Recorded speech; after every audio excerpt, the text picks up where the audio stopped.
Hello and welcome to this amazing platform. I am Shruti, your French trainer. Today's session is going to be super interesting and super amazing because today's session is all about pronouns. Today we will be learning two different pronouns, that is, as you can see here, pronom en and e, and then pronom relatif. So let's get started. First of all, we will be learning pronom en and pronom e. They can also be called as adverbial pronoun. Now, it says when to use an adverbial pronoun. Let's have a look here. It says there are two adverbial pronouns in French. Alright, we now know that there are two adverbial pronouns en and e. They replace a noun or a clause in a sentence. It's crystal clear to us. So let's move ahead. When to use e? So first we will be learning how to use e or how to replace sentences with pronom e in French. The adverbial pronoun e replaces. There are few points that you need to understand these points. Now it says places and parts of a sentence that are introduced with the preposition a. So what you have to do, if you see, okay, this sentence has the preposition a, then you have to replace it with y. Here we have an example. Demain, ils iront à Lyon. In this sentence, we have a preposition a. What do we have to do? We have to replace this preposition with e or y. Also, places that are introduced with the preposition do, devant, sous or sur. You have to replace these prepositions with your pronom e. Like you have again an example here. Le bus dépose les touristes sur le parking de l'hôtel. Il y gare pour la nuit. Can you see this sentence? Because we had this preposition sur le parking de l'hôtel. So it was replaced by e. Il y est garé pour la nuit. Now, coming back to this example, let's concentrate on this example one more time. So it says that if we have preposition a, what do we have to do? We have to replace it with pronom en, e. Alright, so let me do it. It will become demain, ils iront. Can you see? Oops. Pardon my handwriting, but yes, you will write in this way. Ils iront. I hope that the position of the pronom e is clear to you and these 2 points are also clear to you. So let's move further. Now, here when to use en in French. Again, we have few points. It says replaces a place or part of a sentence that is introduced by the preposition the.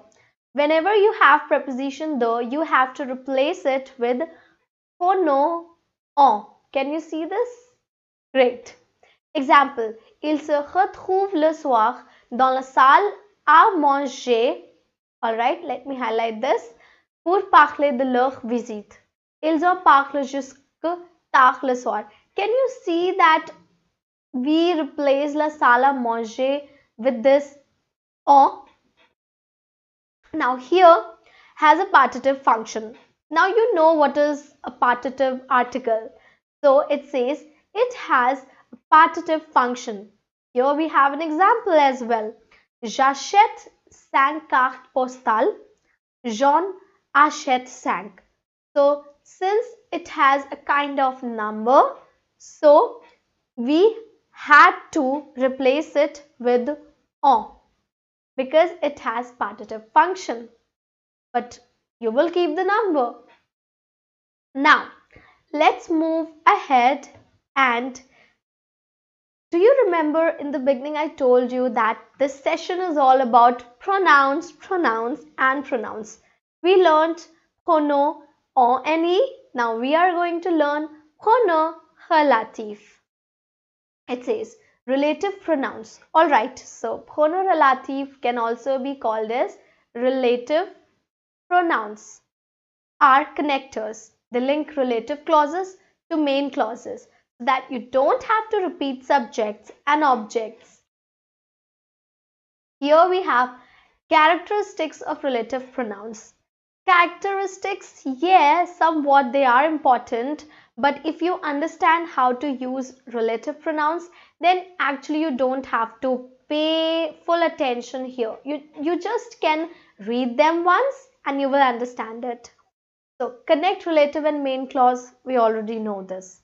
Second point says can be subjects, direct objects or of a preposition. Are impersonal and therefore invariable except leur. Don't worry, we are going to understand this with examples. So here there are 5 French relative pronouns. So here we have dans, it is not don't, it is dans, lequel, ou, que, and then we have qui. These are equivalent to 7 English relative pronouns and adverbs. So here you have meanings. It can be that, which, who, whom and whose.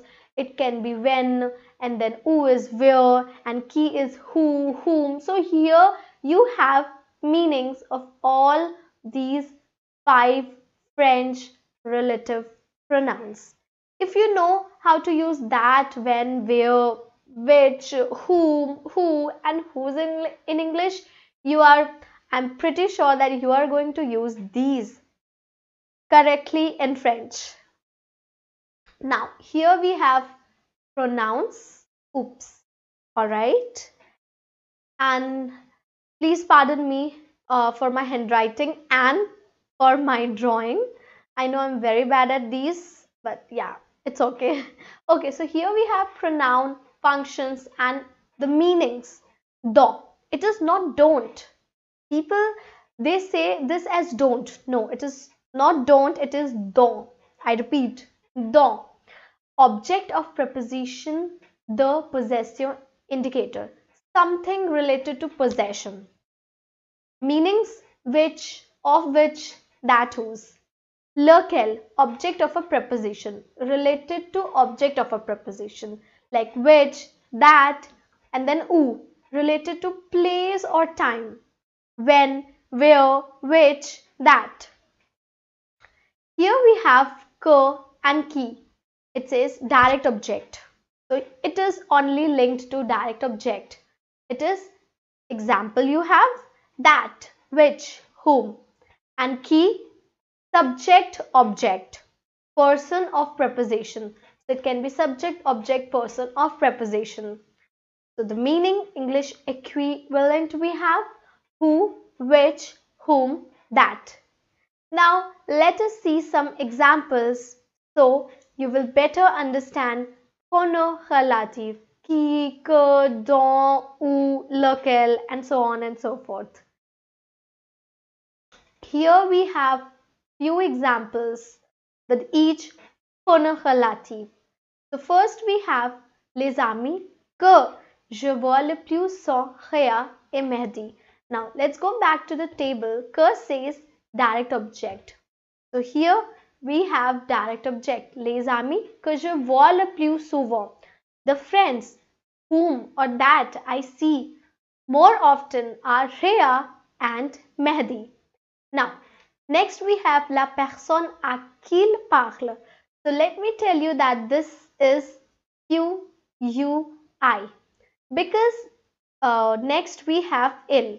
So as we all know that these are 2 vowels and these 2 vowels cannot sit together.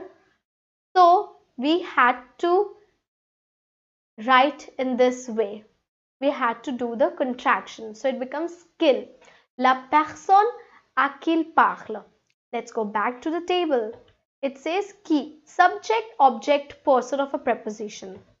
So here preposition we have, subject, object, we have subject, la personne à qui il parle, the person to whom he speaks or he is speaking. Next, we have les films dont tu parles. So here we have dont. Let's go back to the table. Dont says object of preposition de possession, indicator, kind of indicating. Les films dont tu parles. Indication, the film you are talking about. Now, la ville d'où elle vient. Où is like place, time. So the city from where she comes. Now, le livre pour lequel elle est connue. So here we have lequel, and let's go back to lequel. It says object of a preposition. Object of a preposition. We have a preposition and here we have object. Le livre pour lequel elle est connue. The book for which she is famous or she is known. I believe now that these examples are clear to you and now you know what are pronoms relatifs and pronoms en and e. So that's all for today. I would leave you now and I just want to say merci beaucoup.